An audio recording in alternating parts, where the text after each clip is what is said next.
Ladies and gentlemen, dear professors and PhDs, welcome to the presentation of our paper entitled Systematic Review for Attack Tactics, Privacy and Safety Models in Big Data Systems.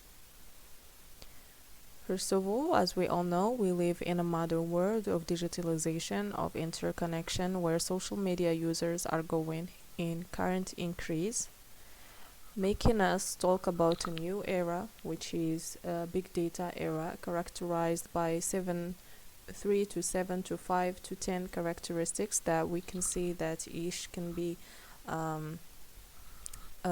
continuity of the other.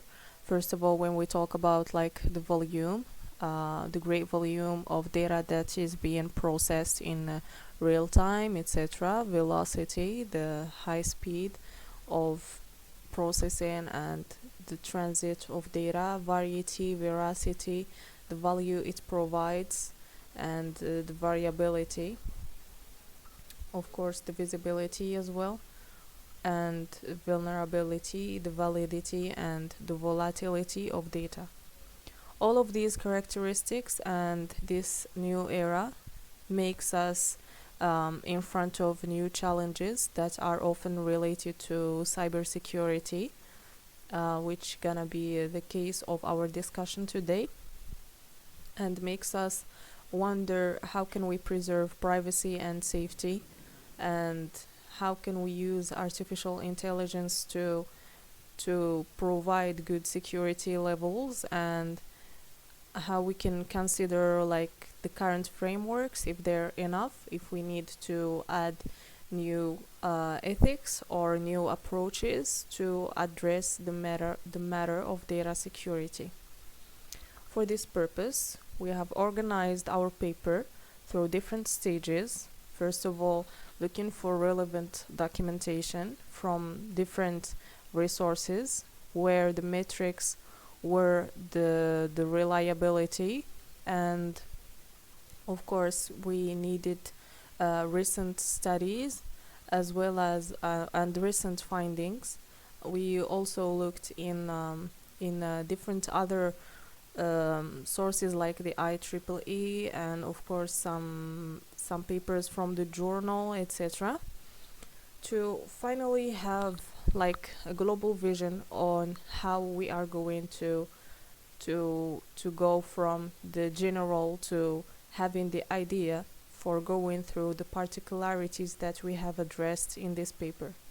From the general readings on keywords related to data security, privacy, the use of artificial intelligence, as well as some frameworks and regulation, and of course going through detail and doing different filters to have and seeing the index of different papers and journals, etc., to ensure that we are based on good documentation to provide a macro vision of data security, addressing and seeing and looking on different attacks,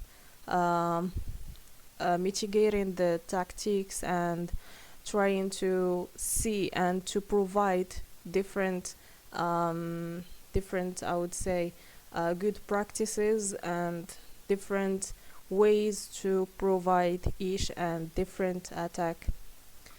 And by the end we went of course through building the ground for the actual research paper.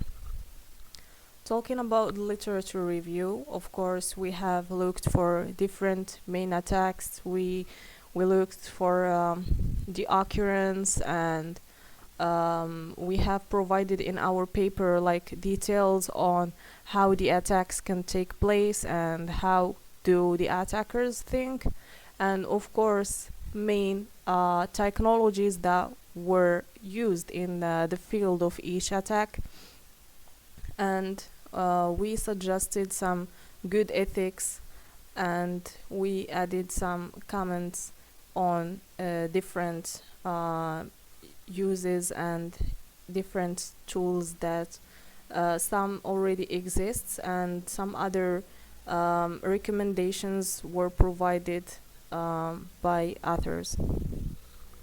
So we can see here different attacks that actually threaten our data security. For example, we have the phishing, social engineering, as we described the different levels that attackers consider for doing a social engineering attack and exploiting vulnerabilities, password attacks, malware deployment, DOS and DDoS, denial of service attacks, and man in the middle, SQL injections and cross-site scripting, social media manipulation, and privilege escalation, etc. We have seen the importance of the use of artificial intelligence to safeguard data security. For example, using classification for anti-phishing response, or to avoid phishing attacks, like using cross-validation classification, and of course the prediction and detection using machine learning algorithms and different other tools, such as using latent directly allocation for social engineering, convolutional neural network for classification, and of course for detection, as we provided in the details of the paper. And of course within the occurrence we also provided the sources of each statistic and how we came upon these numbers. Of course, it is important to consider regulation as well. Therefore, we thought of comparing different main frameworks or regulations, and of course to have a global image and to know the use cases of each.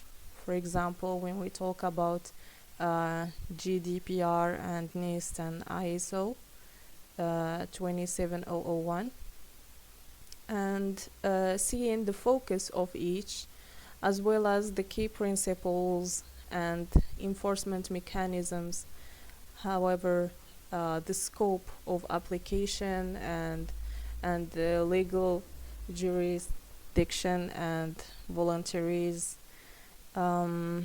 arriving to audit and certification process, so that the reader can have a macro vision on these regulations and on data security, on attack tactics and ways to preserve privacy and safety.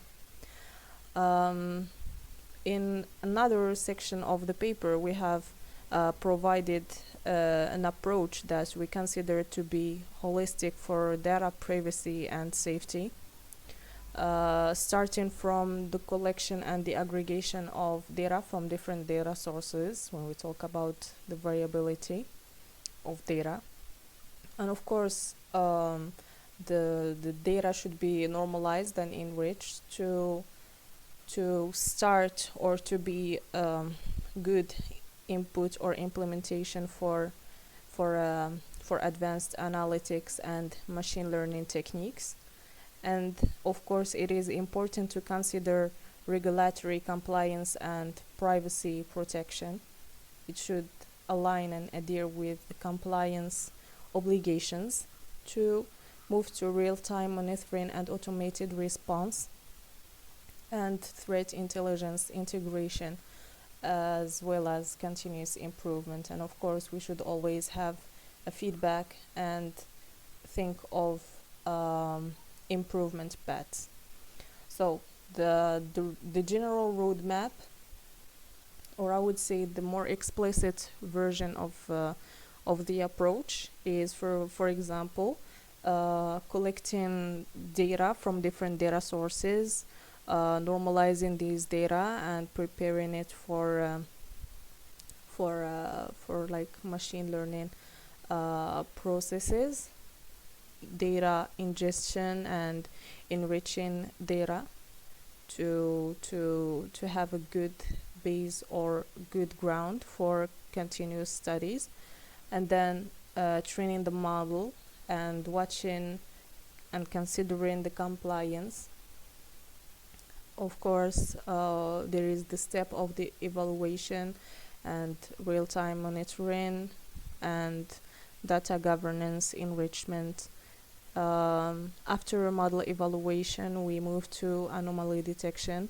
And for example, for mobile security, as we added an extension in our paper to applying to seeing different attacks of mobile security and ways and good practices, how can we preserve privacy and safety, as well as good practices and recommendations that are in this context. Of course, using threat intelligence, sharing experimental environment that we are going to talk about, of course, later, and automated incident response, hardware requirements that should be also considered, and networking equipment, data set usage, and attack simulation. Of course, there are some KPIs, for example, detection accuracy, response time, regulatory compliance, and scalability. And to move to, we are going to take each stage and talk a little bit about the objective and the tools, the metrics. For example, gathering data from different data sources, and of course, either if it was traffic logs or system logs, etc. And there are tools that we have suggested in our paper as well to consider this issue, and we have provided here also some metrics to consider. For example, the volume of data here at the stage of data collection, and the time taken for normalization, consistency, and completeness of enriched data. As well as for the advanced analytics, we can see the different tools and the metrics to consider: detection accuracy, false positives, negatives, and the time to train for the model. For advanced analytics, machine learning, and of course the metrics to consider. For example, the compliance with the GDPR and data protection effectiveness, or for real time, the time taken to detect anomalies, response, and efficiency. We have also the threat intelligence integration and the continuous improvement that, of course, we should always look for feedback and try to incorporate new threat intelligence data. For the experimental environment, it is important to consider hardware requirements and dataset usage, because datasets have main roles at any experiment. For example, here at the attack detection, simulation, etc. And we have also the KPIs that are mostly considered in this context. For mobile security as well, there are some main attacks that were highlighted in the paper, as well as some means to protect and to prevent these types of attacks.